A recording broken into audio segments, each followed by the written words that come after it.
Mengapa peraih Nobel dalam bidang sains jarang dari kaum muslim? Apakah muslim diajarkannya untuk menjauh dari sains? Kita membedah lebih dalam akal hati. Kalau kita melihat ilmu pengetahuan atau ilmu alam, itu terdapat ukuran yang dipakai untuk memberikan pengakuan. Apakah seorang ilmuwan keren atau tidak di era kontemporer atau modern ini, yaitu ada yang namanya Nobel. Hadiah Nobel itu diprakarsai oleh orang yang namanya Alfred Nobel. Beliau orang Swedia. Beliau dulu ahli dinamit, ahli kimia, insinyur yang sukses dan kemudian menjadi kaya banget. Kesuksesannya membuat salah satu penyesalan dalam dirinya karena dinamit dipakai bukan untuk bagian dari alat tambang atau konstruksi, namun banyak juga dipakai untuk membunuh manusia. Penyesalan yang dalam tersebut akhirnya membuat dirinya ingin mengkontribusikan seluruh kekayaannya kepada ilmu pengetahuan. Nobel menyediakan dana untuk memberikan pengakuan apresiasi kepada siapapun di seluruh dunia, dimulai di tahun 1901. Lebih dari 100 tahun yang lalu untuk bidang fisika, kimia, matematika, biologi, ekonomi, sastra, dan perdamaian. Jika kita kupas, itu ada bidang sains, ada bidang non-sains hadiah Nobel tersebut. Dalam 121 tahun terakhir, dalam sains, penghargaan diberikan sudah 631 kali dalam bidang sains saja. Dan dari 631 itu, 66% dimenangkan oleh orang Kristen, 24% dimenangkan oleh orang Yahudi. Lalu, berapa persenkah yang dimenangkan oleh orang Islam? Yaitu hanya 0,5% dari 631 hadiah Nobel tersebut. Persisnya hanya 3 orang muslim dalam 121 tahun. Dan yang pertama kali itu dimenangkan di tahun 79 oleh seorang ilmuwan fisika yang bernama Abdus Salam, orang Pakistan. Dan itu pun juga dia sharing dengan ahli fisika lainnya yang namanya Stephen Willenberg, orang Yahudi di Amerika. Yang kedua adalah orang Mesir dalam bidang kimia. Yang ketiga adalah orang Turki juga dalam kimia juga. Sahabat, Anda tahu populasi muslim di dunia berapa persen dan berapa jumlahnya? Untuk populasi dunia yang saat ini kira-kira 7,8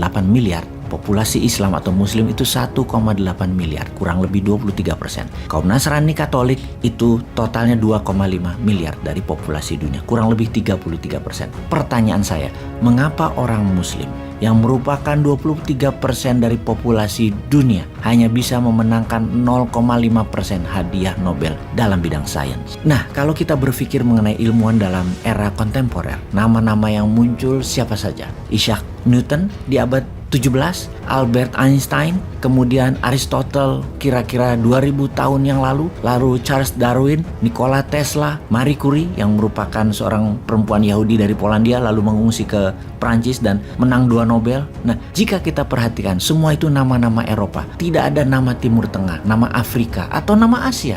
Dan yang menjadi catatan penting dalam sejarah atau mungkin sengaja tidak dimunculkan ke permukaan adalah Islam sesungguhnya pernah memiliki dan mengalami masa kejayaan. Yang pertama adalah zaman Umayyah yang dimulai pada tahun 661, tepatnya 29 tahun setelah Nabi Muhammad meninggal. Itu berbasis di Damaskus.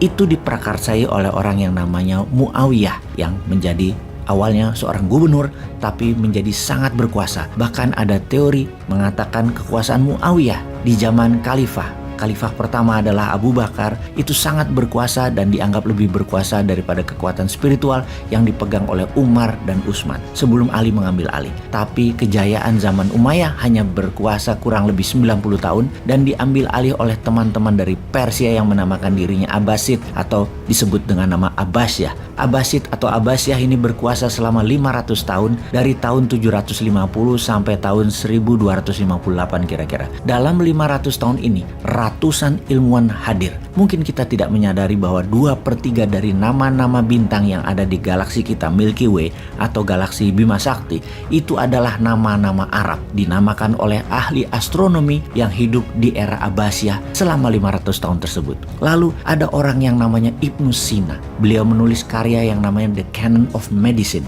yang menjadi basis untuk ilmu kedokteran untuk bukan hanya Timur Tengah dan era Islam tapi sampai abad ke-19 Eropa.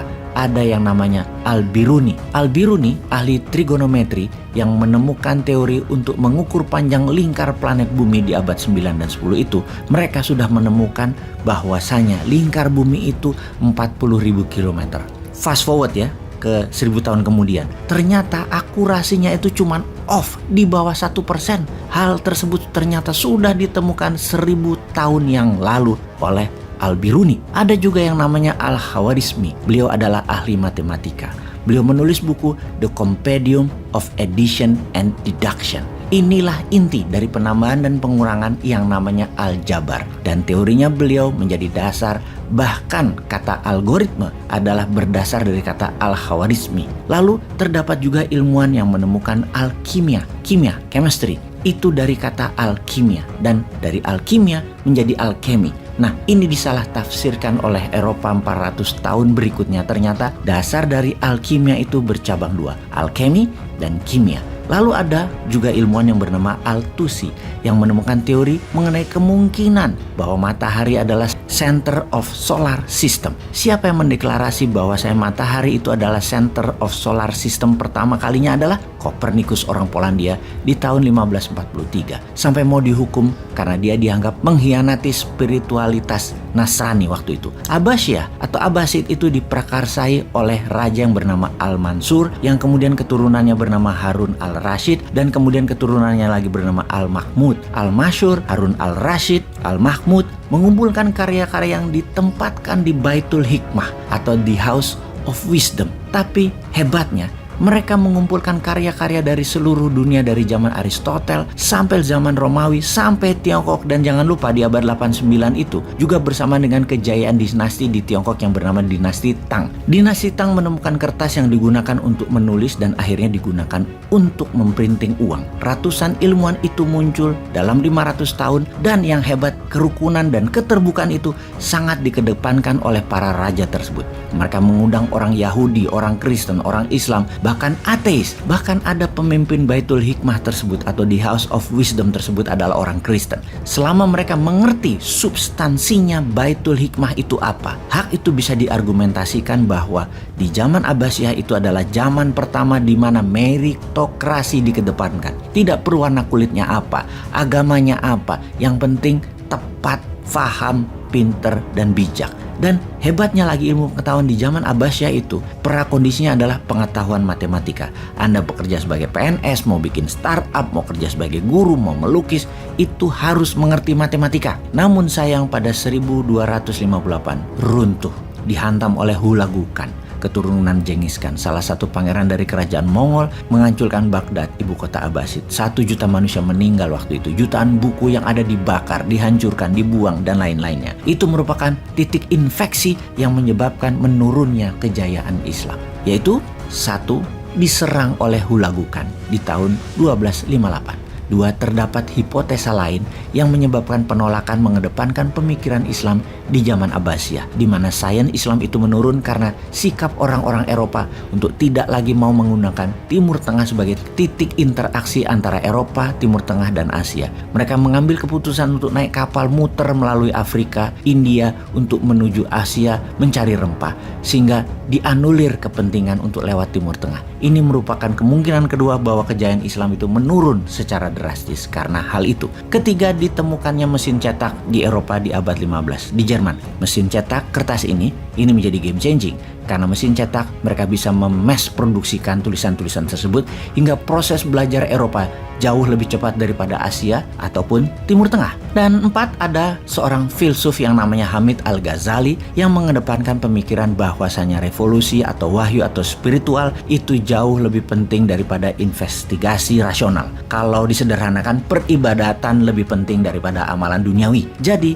ini adalah 4 kemungkinan atau sebab mengapa zaman Islam itu tiba-tiba menurun. Selanjutnya era zaman Ottoman yang dimulai 1299 dan berakhir di 1922, 700 tahunan. Kesultanan yang ada di Ottoman itu hancur setelah Perang Dunia Pertama berakhir, yaitu di tahun 1918. Tapi bedanya di zaman Ottoman, walaupun kental dengan keterbukaan, mereka itu tidak kental dengan mengedepankan sains serta teknologi. Jadi kita simpulkan sekarang, sesungguhnya jika kita mengedepankan sains, ini bukan mengenai Muslim Science, ini juga bukan mengenai Kristen Science, ini lebih mengenai science of mankind, ilmu pengetahuan untuk seluruh umat manusia. Untuk itu kita harus segera membangun House of Wisdom, Baitul Hikmah yang baru, berbasis keterbukaan, kesetaraan, tidak mengkotak-kotakan manusia, dan pastinya membuka hati selapang-lapangnya. Itulah New Mind.